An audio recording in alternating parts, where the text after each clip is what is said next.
William Golding book, The Lord of the Flies, about a plane that crashes, kills the adults on it, having children left over of young ages.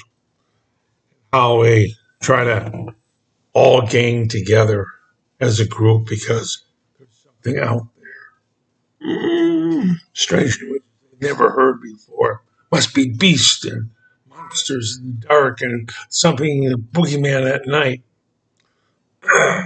And then it starts falling apart. It's a psychological thing.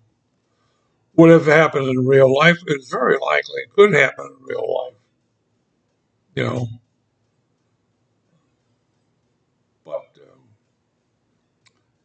could happen in real life. Well, I believe it was a Blue Lagoon or something like that. Children left alone. Right. Of course, it's fantasy, but it's a good psychological thriller.